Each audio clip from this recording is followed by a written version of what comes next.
everyone to an episode of the Ol'Timers comic book show, where the hosts aren't old, but the comics most certainly are. Joining me this time around, as always, it's the Professor. Hey, Johnny, what's going on? Oh man, do we have a super show today? We do. We do. So we're going to talk about a guy who is a true old-timer, isn't he? He is the original old-timer. He's the original. As you can tell by it's not our usual backdrop behind us.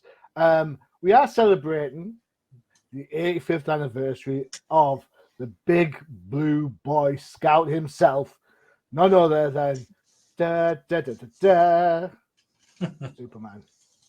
The guy who started it all, one way or another. What do we love about Superman?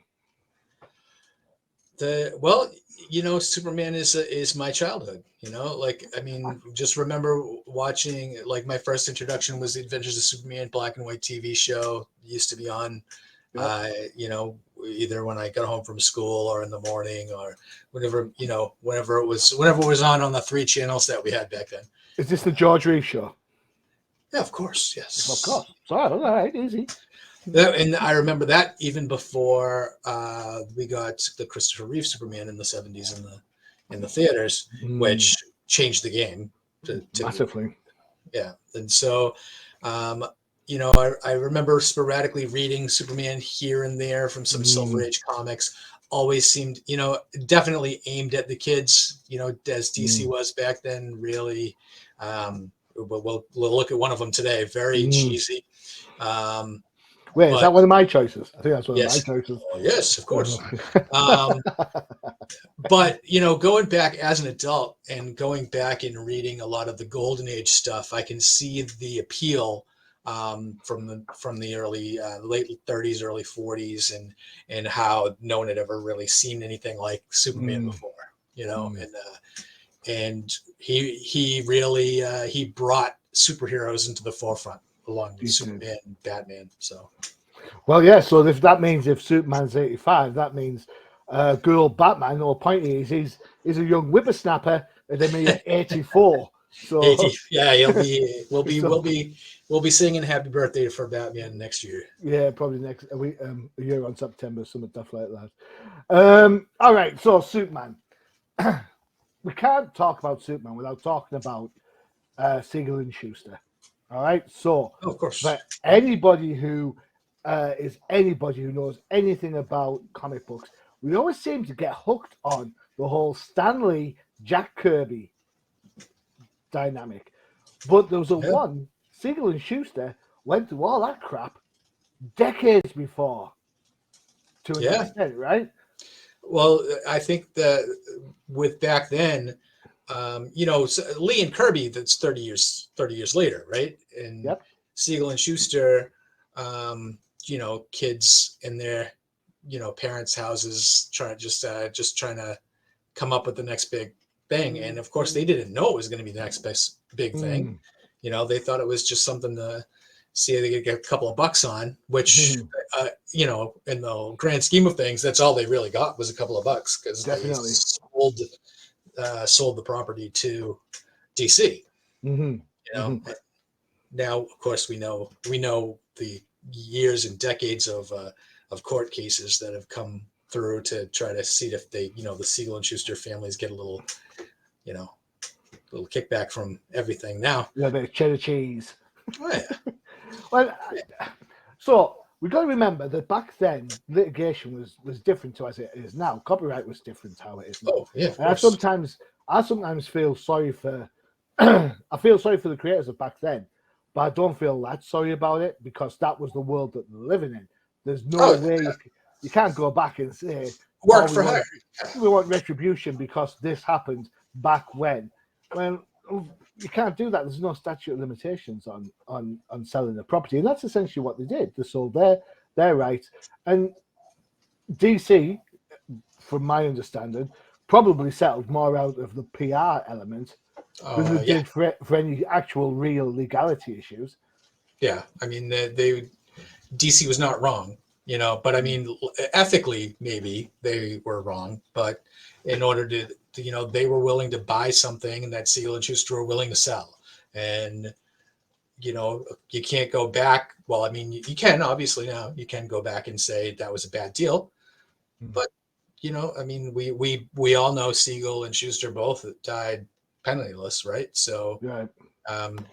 it's tough when you look back and see that, and you can say, well, that shouldn't have happened. Mm. But, I mean, they weren't. I don't think DC was wrong. It was. Yeah. I suppose there's the legal right and the moral right, and I think if Superman had flamed out like any other of the comic creations of the time, then we wouldn't be having this conversation.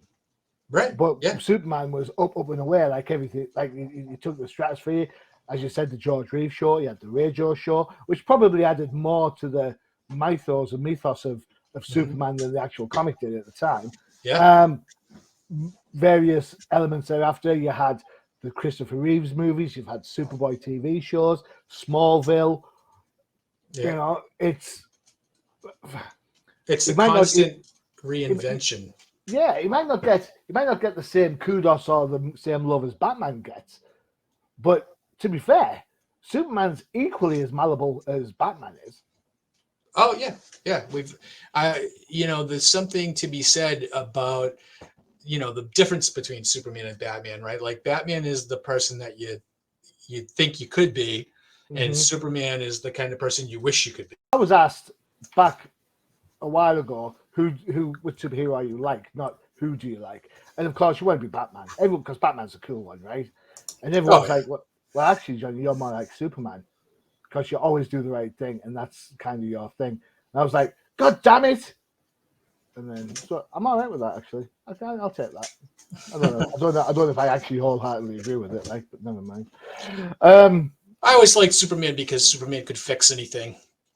He was just unbeatable. He could do anything. And then when I was a kid, I loved that. When as an adult, I don't like that because you can't just fix everything. Oh yeah, true. That's true. But anyway, enough. We didn't read comics for Lucas isn't here, so we can talk about comics in its non-science version as much as we like. Yeah. Yes, Lucas, I believe a man can fly. It is that simple. All right, so we talked about Superman. We might as well start. There's only one place to start, really. And if you talk Superman, you have to start here. It is the magical. When it gets there, there it is. It's Action Comics #1, probably one of the most famous comic books around, without a shadow of a doubt. Pure heroic fantasy hokum. Superman was created to be that character to stand up for the downtrodden, of which Siegel and Schuster thought that they were at the time. So champion of the oppressed. So this is written by Jerry Siegel, art by Joe Shuster. It's from June 1938, and Go Collect has one of these being sold in January 2022 for $3.18 million. I remember when that sold. That made some big headlines. So there you go. That's how much you have to pay for the original slice of action. However, that said, there's loads of facsimiles kicking around, reprints. You can find it all over the place. So if you're just interested in the story, you can go and get it. Of course you can. Professor, your thoughts when we looked through this book? It is such a nostalgia-filled moment. I mean, the art. The art is of its time, as we say, right? As we say. So, I love the origin is this one pager. That's it. And then they just jump right into the action. Now this story is it's a sign of the stories for the next 10 or 15 years of Superman, where he's just better than you, and he doesn't fight any super villains really. It's just basic regular people, mobsters, corrupt politicians, just anybody that back in the 30s or 40s, like you wish you had the power to put in their place. Superman does have the power to do that, and it is kind of it's fun and interesting. to see morally and ethically Superman has not become the Superman that we know and love today.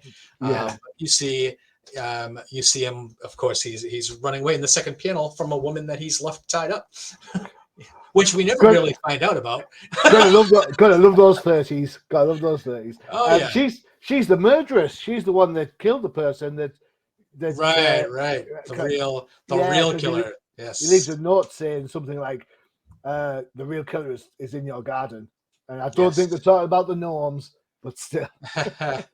So, and that's interesting. Like he barges right into the governor's office or the governor's bedroom, right, to get him to sign a stay of execution. But then, of course, they show like how he's bulletproof, how he can go through the steel doors. And this at this point, if you were to just read this issue, wouldn't think that Superman, would become the character that he is now. Yeah. He didn't fly in this issue. There's no X-ray vision. There's none of those things that came later, where basically Superman over the time becomes the guy that can just do anything you want him to do at the time you need him to do it. Yep. So. The quintessential utility belt, all in one character. Now, and I'm not sure about this, and I'll ask you: is Superman / Clark Kent the first time we ever saw like an alter ego in comics? I would say I don't know. The Shadow predates both Batman and Superman, so if there was a Shadow comic strip back in the day, rather than the pulp books, then Lamont Cranston would be the first alter ego. Okay. But comic book wise, it's certainly one of the first. I'll say that. I'd say the Shadow first with Lamont Cranston. Notice that he works for the Daily Star. Yes, the Daily Star. Yeah, must have been bought out by Lex Luthor at some point. We don't get to even meet Lex Luthor until years down the road, right? But I mean, here you have the first appearance of Clark Kent / Superman and Lois Lane. And the relationship between Clark and Lois, you could see obviously hadn't changed for decades. So it's interesting stuff. I loved it. I thought it was classic.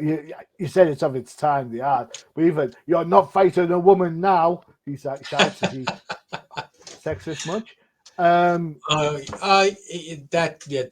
That's of its time. Yeah, I mean the sexism in the book, and Clark Lois looks great in a ball gown, so that's always stayed the same. And that it just has no rhyme or reason to him. There's no truth, justice in the American way here. He's just doing what he thinks is right. There's the he's going to save everybody by hurling them out of a car and then smashing the car. What I enjoyed the most, I think, out of the book is you're absolutely right. The pieces are there already. Very much like in Detective 27, you get to meet Commissioner Gordon, you get to meet Bruce Wayne, you get to see, so all that happens. He's a bit sarky, his old Supes here, but this is the thing I like the best. This kind of here, we're setting up something to follow on the next issue. This isn't a one and done type of thing. So Siegel's obviously planning for the big haul down the line. Oh yeah, and then I love the first scene in Action Comics #2 where Superman actually takes that guy and throws him in the air and catches him. I thought that was hilarious, but I mean, we've seen actually as him do that later, like just even recently in Superman, just to pay homage to those early issues. But so I think it's a great read. It's as fun as the Case of the Chemical Syndicate, which is the Detective Comics. First Detective, yeah. So it's a great fun read. I thoroughly enjoyed it. It brought a smile on my face, So no, I really enjoyed it. That was a really good call. Whoever picked that one, that was me. All right, okay. For all the don't worry, you'll make up for it later. Boy, do I ever! There's a story that goes with it, of course. Yeah, I'm sure. All right, so we've got the starter Superman. In that case, Shed Yeah. for you. That This so yeah. Go This go is ahead. Volume 2, Superman Volume 2, number 75, from November 92. On eBay, you can get this for anywhere between £3 to £15 on any version of this, by the way. Really? Bagged, polybagged, not bagged, the newsstand version, whatever. Go collect, have it somewhere between 30 and 75, polybagged. I think that price is way high because this book sold like Jiminy Cricket. There must be a gazillion of these kicking around. I have a few of them. Bagged, not bagged. Yeah. So here's the thing: when it was bagged, did you put it in a comic book bag in the board? I had this version. I did. Yeah. I ripped it open and I wanted the black armband and everything. All right. So this is written by Dan Jurgens, art by Dan Jurgens, although Brett Breeden comes in and does the fishing art. Letters are by DC's letterer of choice, John Costanza, and Glenn Whitmore is on colours. This is the one. This is the big one. It is the death of Superman. Oh yeah. But I think that we are not shouting out, or we need to shout out the. I think the mastermind behind Superman at this time was Mike Carlin, Agreed. who was the editor. He at this point reminded me so much of a ringmaster of the media, and he was able to sell this to the newspapers, to the TV shows, that this death of Superman was the biggest thing, that it was a cross event. You know, this did not just hit the media. This hit the media, hit pop culture. It hit, everybody knew that the death of Superman was coming. And when you see this is why there were so many issues sold. That's why there's so many now. But I remember Mike Carlin was able to, every time there was some significant event in the life of Superman, I remember reading it in the newspaper before I ever saw it on the shelves. When Lois found out that Superman, the Clark Kent was Superman, when they got married, when they got engaged, it was like, remember reading it in the paper. I was like, wow, Mike Carlin knows how to sell. Yeah, well, we've looked at the reveal issue a while ago, didn't we? We did, yeah, we did. It was probably a year ago at this point, but this is a quick read.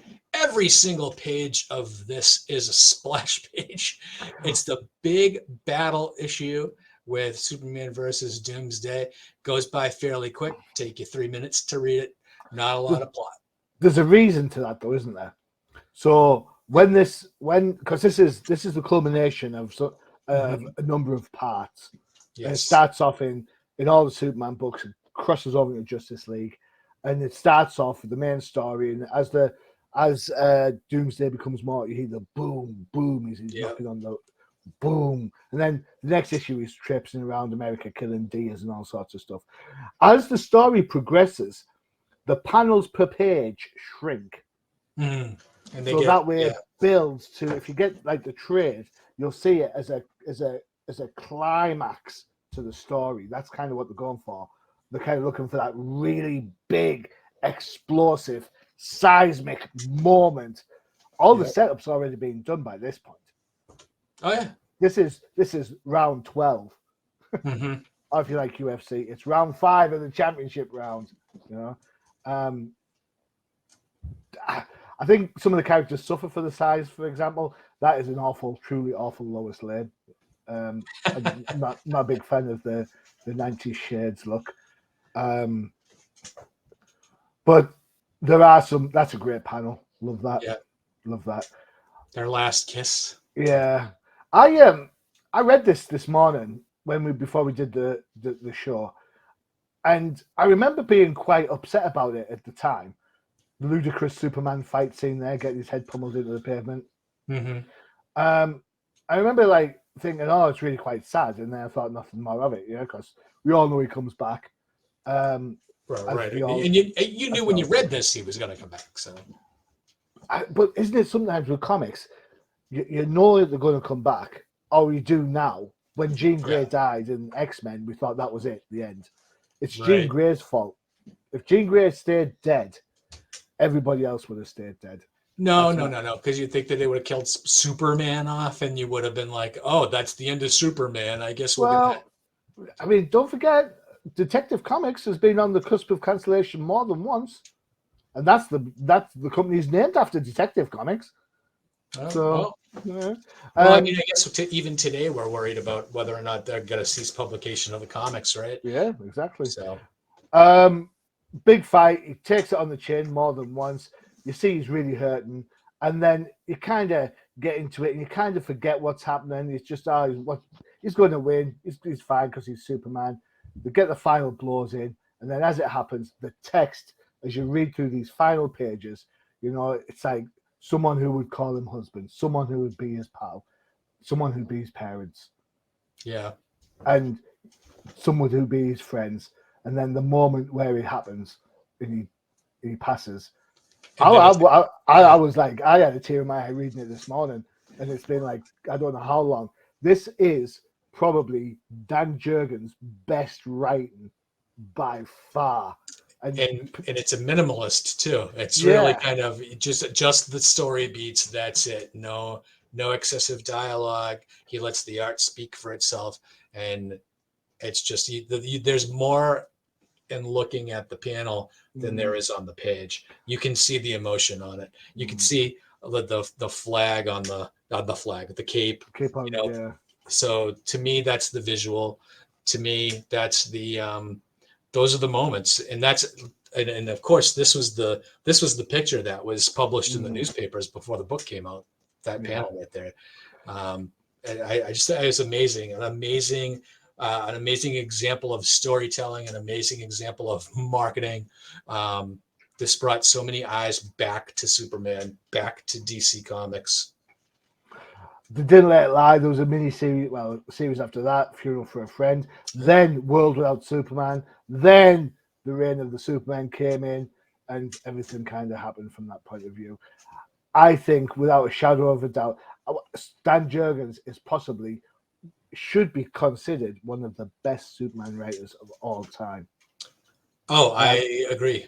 And somehow he never gets the recognition for his work.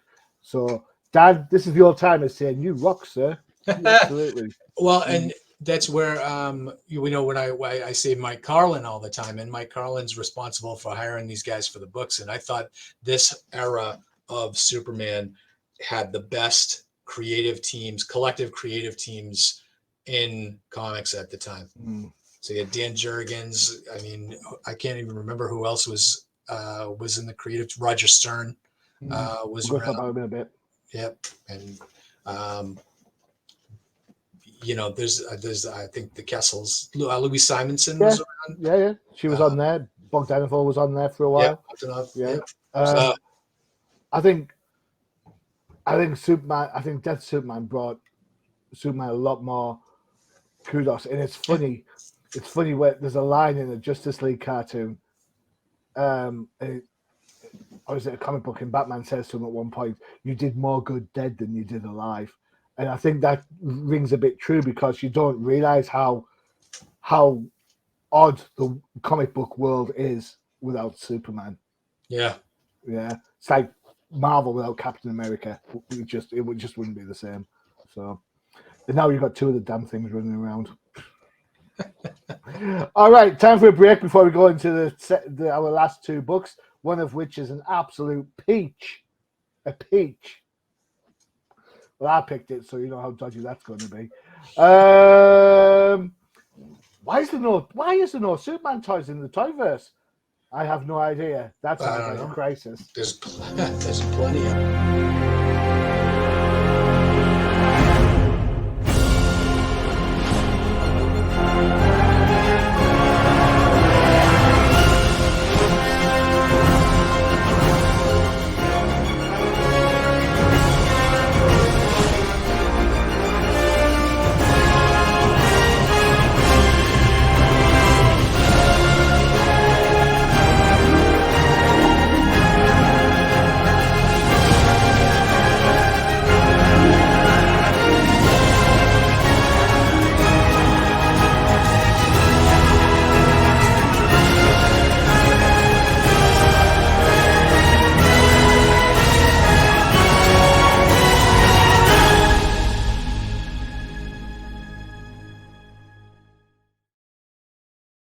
Right.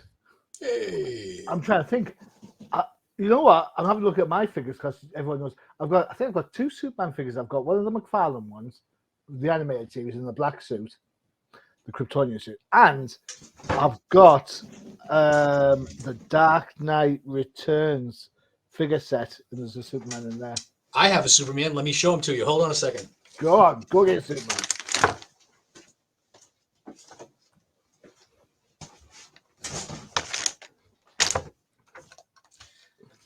This is my Superman Muhammad Ali 2-pack. Whoa! Signed by Mr. Adams himself. Whoa! Take a look at that. That's impressive. Yeah. Well, that was a gift from our boss, Al Mega. Was it? It was. I had met Neil a few times. I have a couple of other things signed by Neil. And then, when Al said, look at what I got. I was like, I want it. So he mailed it to me. Good for him. Thanks, Al, for that. That's a place of honor on my bookcase. Very good. Very good.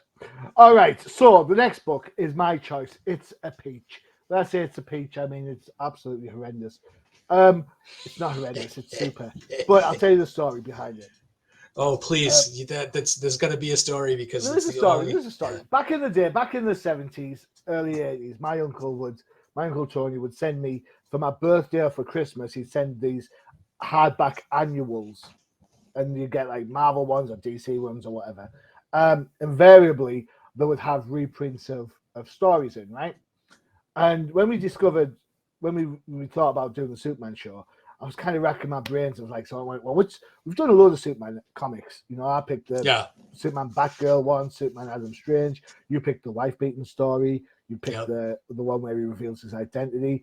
These are really key moments, not just for the character, but for us. These are the comics that we love, which is why we do the show.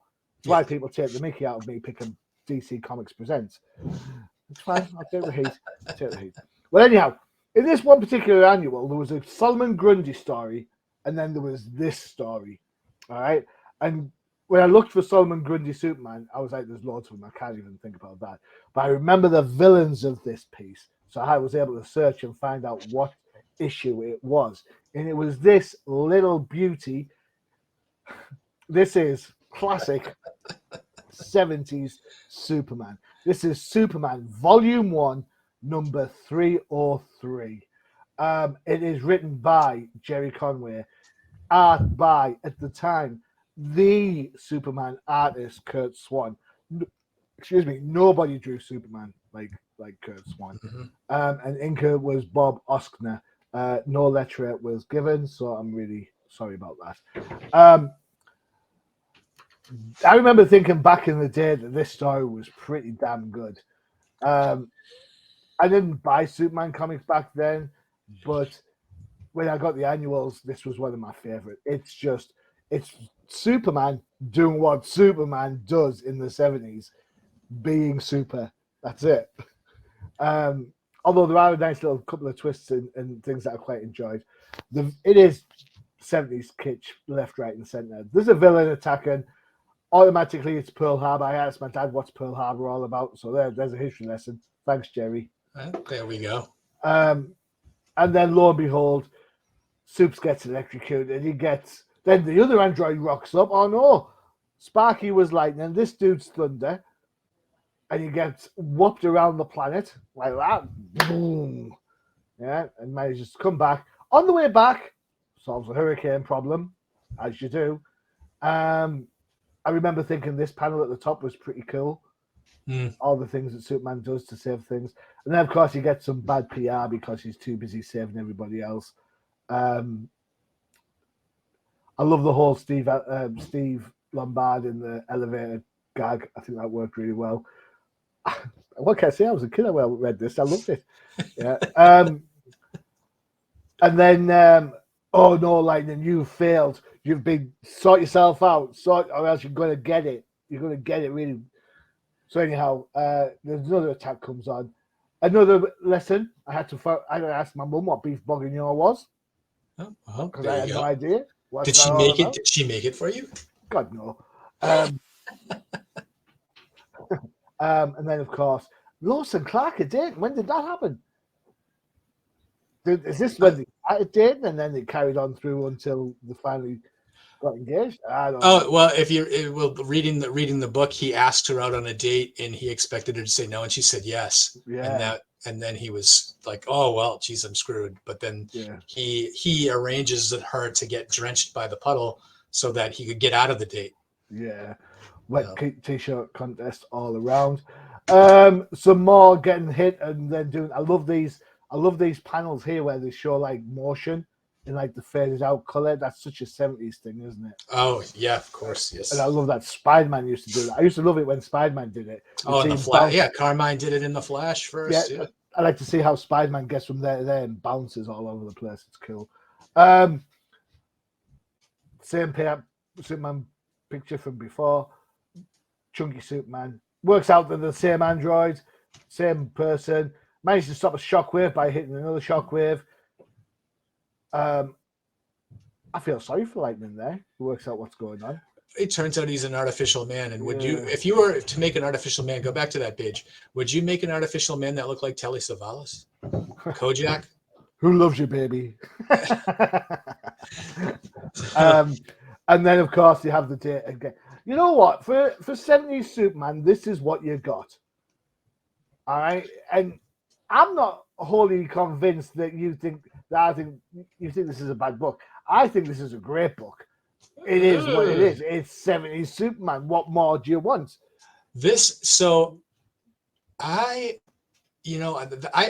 I always thought there were some bad villains out there, and I thought a lot of them belonged to Marvel. And reading this book today, I was subjected to the absolute worst name for a supervillain in comics history. Not Thunder, not Lightning. The main villain of this book is no. Read his name. Whirlicane. I was like, "Are you serious?" He has the powers of the whirlwind and the hurricane. So of course they call him the Whirlicane. I mean, this book is an expensive book. You can get this book on eBay for £7. Go Collect have it down as 30. It's from September 1976. I think next time you're at Terrificon, I think you need to find a copy of this book and get Jerry Conway to sign it. And get him to sign it. Love to Whirlicane. So that actually brings up another point that I was going to bring up. Jerry Conway at this time had already written Amazing Spider-Man, right? He had already killed off Gwen Stacy, and now he's off here writing Superman.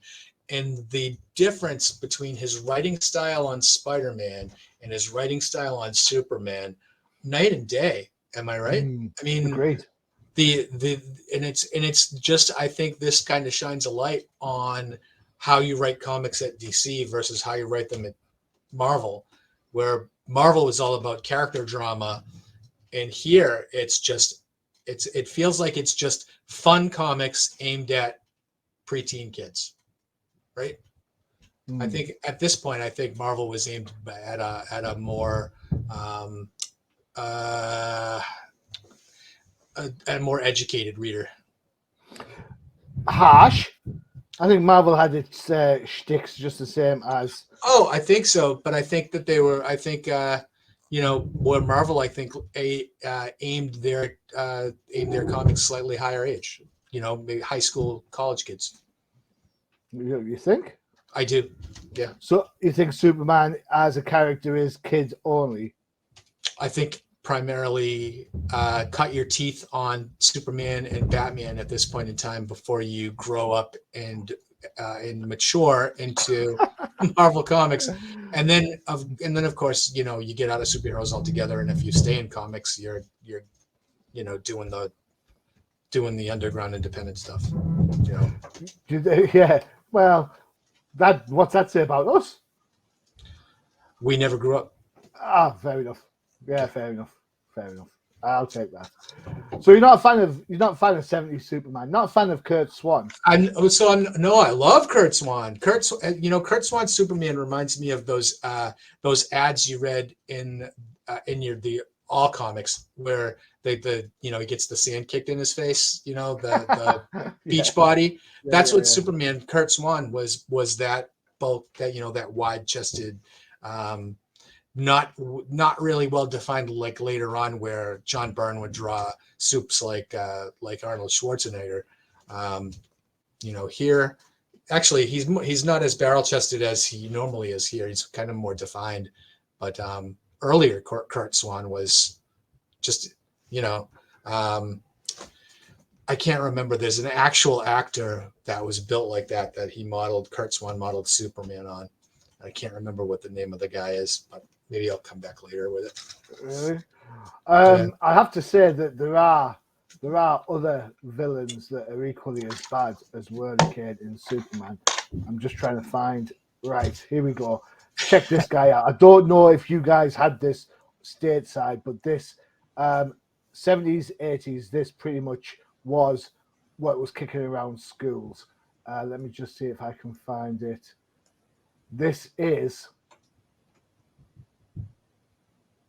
a kick smoking out. This is Superman versus Nicotine.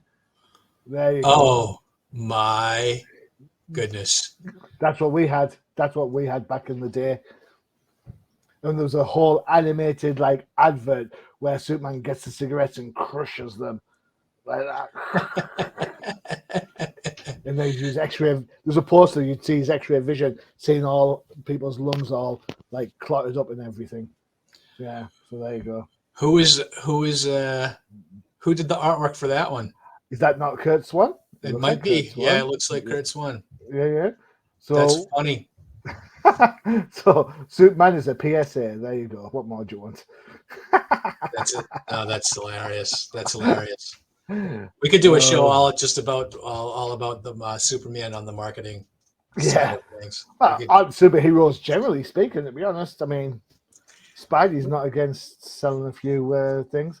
Yeah, can we do a whole show based on the Hostess fruit pie ads from? You know what? That I would so love that. There's a great Batgirl one. There's a great Batgirl one that I absolutely adore because I love Batgirl. So I love fruit pies. So or Twinkies, anything. Well, Hostess. I've got to be honest. It's only been in the last 5 years or so that I know what Twinkies are because we now have American candy stores over here, and they sell the Twinkies, Jolly Ranchers, Hostess pies, the whole. They never had any of that stuff. Rolls. Well, we have so when you guys had M&Ms, we used to have treats. It's exactly the same thing. Oh, but they were called treats. Called treats, yeah.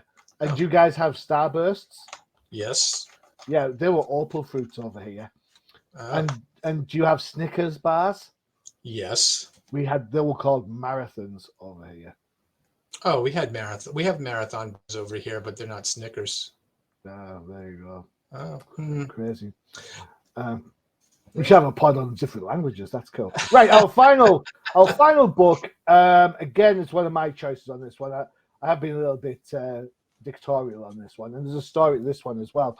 My first wife, for some reason, I was looking after her mother. Her mother was ill or whatever, and in the little village that she lived in Cowden, there was a newsagent and there's two newsagents. One sold beer, one sold comic books. And I'd gone down to the one that sold comic books, and all three parts of this story were there. It only cost me £2.10. Amazing. Well, there you go. Result 70p each. This is Action Comics 654 from June 1990. So this is a couple of years before the death of Supes. You know what? It's not an expensive book. £3 get you the issue. Tenner get you all three. Go collect. I don't have a record of this being sold anywhere. Written by Roger Stern, art by Bob McLeod and Brett Breeding. Letters are by Bill Oakley and Glenn Whitmore. Appears on colours again. So, Professor Roger Stern, Bob McLeod, and they're two Marvel expats. Absolutely. Yeah, Roger Stern had long runs on Avengers and Spider-Man, right? Right? And Captain America. Yep. Bob McLeod, did Bob McLeod co-create the New Mutants, or do I have that wrong? Is it a No, he different was. He Bob? was. I think he was. I think he was on there. That was a Definitely. different. Oh, okay. Yeah, okay then. All Yeah. right. So the crust of this story is that a vagrant winds up in Gotham City dying of radiation poison. All right.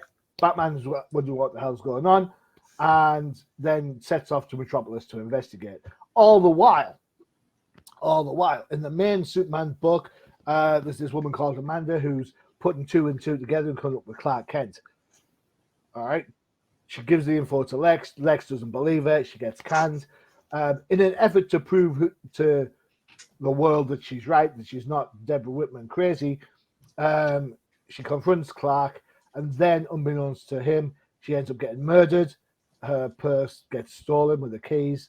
A place gets ransacked. They steal the ring and all that sort of stuff, and then that's one of the people that dies over in Gotham. It's thrown into the mix. Cat Grant's going to testify against Intergang, and you've got the makings of a Superman Batman team up. Now, this is kind of interesting because at the time, these two weren't on speaking terms, Mm-hmm. right? So these were kind of like they were their best of frenemies, they weren't strictly friends. So it's an interesting part of their lives. That said, there are some lovely, lovely touches in this book that absolutely, I think, resonate the best of both characters. The art's pretty solid, although it can be a little bit pedestrian. For example, this panel doesn't work whatsoever for me. I've never liked Supes carrying bats like that. In fact, there's no dignified way of doing that. So, yeah, unless you ride him as a surfboard. Yeah, I mean, Batman should have his little bat. Yeah, I mean, they even show him with the bat rope on the bottom panel. They should have had him there. Yeah, just hanging around, swinging through the city. I quite like this bottom panel here, where he's this kind of like shadowy Batman. It's a classic Batman outfit. The Superman face there looks a bit odd, but it's just me being me. This is the antithesis to the Dan Jurgens book. There's a lot of reading in this. Yeah. So we get to meet Gangbuster, and then things gonna take it. Oh no, Dr. Moon's gonna bondage up a pretty blonde girl. What is it with Superman and bondage? It's almost like Wonder Woman, surely to God. Sheesh. No wonder he likes her so much. You know, this was the era of Superman where they had a lot of those street level vigilantes running around like Gangbuster and the Guardian, and yep. There was a couple of others, but so there you go. That's a nice Batman panel coming in there, right? No problems. Superman doing what Superman does. What the conceit here is that Superman could take all these. He doesn't need Batman's help, but yet somehow they contrive that they do. Because he's got like the super powered weapons that can cause him problems. Classic Batman pose there. I like how they do Superman's cape. I've always liked that from the 90s. And then the kind of get to the bottom of the mystery. A couple of bits I like. First off, this bit up here, do you think I'd need to ransack an apartment to find what I'm looking for? Yeah, really? And the kind of like that element of respect, I guess, is there. Yeah. I always feel that Batman just has just that much time for Superman. Yeah. Yeah. I always think that Batman comes off like the older brother, where Superman's the younger. I'm not sure that's actually strictly true. We get a rundown. Bats gives him the ring back. And before you know it, they have the little chat. And Supes gives Bats the ring, saying, look, if something ever happens to me, you're the person I trust to have this to stop me. And that pretty much sets up so many stories down the line. Right. It's a kryptonite ring, yeah. It's Lex Luthor's kryptonite ring. Yeah.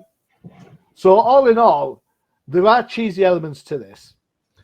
There is that conceit that Superman should be able to take on the bad guys by themselves. But in the gang are kind of like Hydra to an extent. They're quite, hidden in the shadows. You can't just go and smack them around and you fix them. Morgan Edge would be a a bad guy for years for Mhm. Superman. Well, Intergang had a relation with Apocalypse, and they were supplied Yeah, with weapons yeah, from, you know, from the planet that yeah, could hurt Superman. So, yeah. I like Apocalypse that. is the planet, Darkseid's the person. Yeah, Yeah, yeah, you know yeah. what I meant. Yeah. No, I get confused as well because it's like I always want to say Apocalypse the person as well, but that's obviously the Marvel thing. But yeah, you're Yeah. absolutely right. Um, I thought this was a really good little read, to be honest. This was the nice time in Superman where I think it was is this I didn't see the triangle on this issue, but this is not the triangle era, is it? Or it's Let me just go back to the cover. post triangle era? Let me just go back and find out for you. I just need to move the book a little bit so I can. But this was the time. This was the time in Superman where all the books were tightly interwoven and Yeah, connected. So if you were gonna read Superman, you might as well just pick up all of the books because you were gonna miss a chapter. But I loved the creative teams that were on Superman at this time. yeah. No triangle, No but triangle in there. Sorry. so no, this is the post triangle era. They did the triangle for a couple of Mm. years in the early '90s, and here's what is this 1993 or 1990? This is 1990, so I think it's Oh, okay, so this is pre-triangle. pre-triangle. Okay. Pre-triangle, yeah. Because I think the triangle came in pretty much around the Death of Superman era, Right. especially when they started doing the Reign of Superman. You had to work out who was going where and stuff. But and you said, well, this is the third part of a three-parter. So there were the other two parts were the other two Superman books. Exactly, yeah. So Adventures in Superman and Superman with the two Yes. parts. Yeah. So you're right. You know, the DC is sowing the seeds for that interconnectivity. And Yeah. you think about it, we've talked about this on No Prize. Marvel were doing the same with Web Spectacular and Amazing, Yeah. where the background stories tended to merge through. So like what I always remember is Kirsty. Is it Kirsty or Christy? MJ's niece with the Oh, bulimia. yeah, with the bulimia Yeah. angle. Yeah. she was always throwing up in one of the bloody comic books. Yeah, and you know what? These books are designed, or the interconnectivity of these books were designed to get the lower selling books to sell more, right? Because if you were buying Superman or action, maybe Adventures of Superman was the dog in that three, but you felt like you had to pick it up, or else you're going to miss part of the story. I always thought Man of Steel was the dog in this one, very much like Web was. Yeah, but I think Man of Steel hadn't started publication as of yet in 1990. I think that started a little later, but yeah, there was always that fourth book. Web of Spider-Man obviously was the dog in the Spider-Man books, but I liked that continuity, and you had to pay attention. So I liked this time where you were getting your weekly dose of Superman as opposed to monthly. The thing that I found very interesting about this little run is that there's not a Batman crossover. It doesn't cross over into Batman. This is purely a Superman thing that just so happens to guest star Bats, which I thought was interesting. Because if you're trying to get lower selling books some love, you would surely to God you'd have a Bat book, right? Yeah. And this plot point comes back, right? With Batman having the kryptonite. I mean, that comes back. So it's an interesting little piece of DC history there. It is, and it feels like a throwaway book, and yet there's so many nice elements to it. And I don't think I've ever seen Batman be quite as detective-y in a long while around this era, because this is the era where Jason Todd had been killed, and it was all vengeance. And he's a little bit step back a little bit. He's using this instead of this, so it's interesting to see that appear in a Superman book rather than his own book. And this kind of exposes Superman a little bit, where you think Superman can definitely do anything, but he's not super smart. Yeah, that's a shout. That's a shout. Yeah, for all those muscles, you've got kryptonite for brains. Could have said something else so differently there. Hey ho. So there you go. Kind of like that's a good little gauntlet, I think, of Superbooks.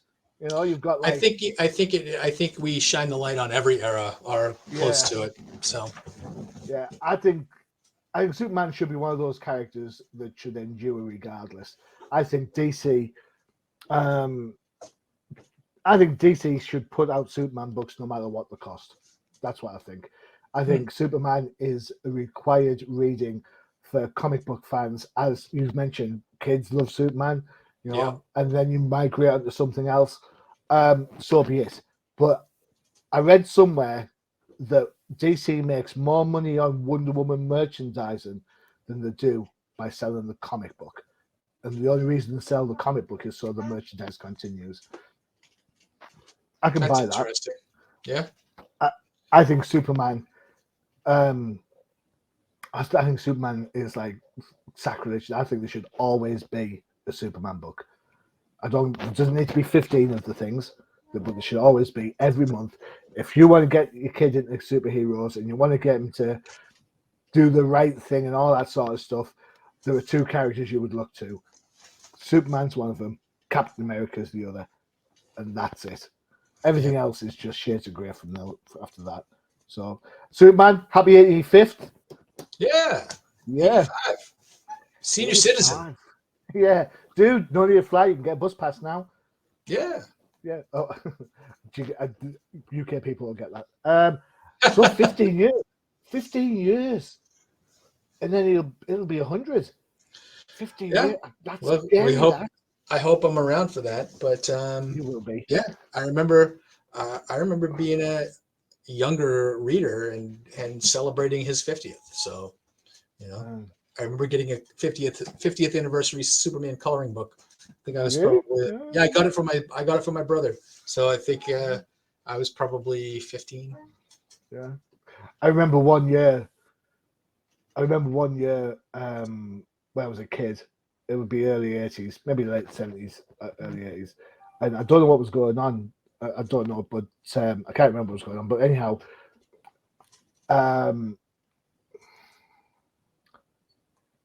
it was my birthday, and the big prize was going to be a Superman coloring book. And it doesn't seem a lot, and it probably isn't a lot, to be fair. But there was a reason why it wasn't a lot. I can't remember what it was off the top of my head. And I absolutely love that book. Absolutely. And I'm not, I wasn't into coloring that much as a kid, but I colored every single page. I was like, I love this book. This is, so I think Mom, Superman, I need more blue. I need more blue. Yeah. Is this cape red or orange? What color should I do the bad guy? I remember asking her, what color should I do the suits on the bad guys? And Mum was like, just whatever you like. I was like, okay, orange and purple stripes in it. What can I say? So I think Superman's one of those constants that no matter whether you're a comic book fan or whether you're a movies fan, you always see the emblem on someone's t-shirt or someone's cap or a backpack, and you know straight away. And I think that needs a whole lot of celebrating. So he's the gateway. He's the gateway. Definitely. Definitely. So well done, Superman. Professor, been an absolute blast. Thank you, Johnny, as always. As always. Don't forget to check out the other UCPN shows, including Professor No Prize Podcast, all about the MCU, Disney Plus, and the comics. We talk about some comics on there. Yeah, thank God we don't have to talk about Mandalorian anymore. Not till next time. Yeah. Well, I've got something to tell after this, but we'll do it after the show. And of course, if you like to hear from comic book creators, regardless of whether it's Marvel, DC, or indie books, check out Outside the Panels. There is an absolute raft of fantastic Kickstarters, Indiegogo pages, anything that wet your whistle can be found on there. Not from me, but from the creators themselves. There you go. Check it out. All right. Yay. We're all done. Professor, thanks very much. Thank you, Johnny. And I've been your host, Johnny Machine Hughes. And as always, adios.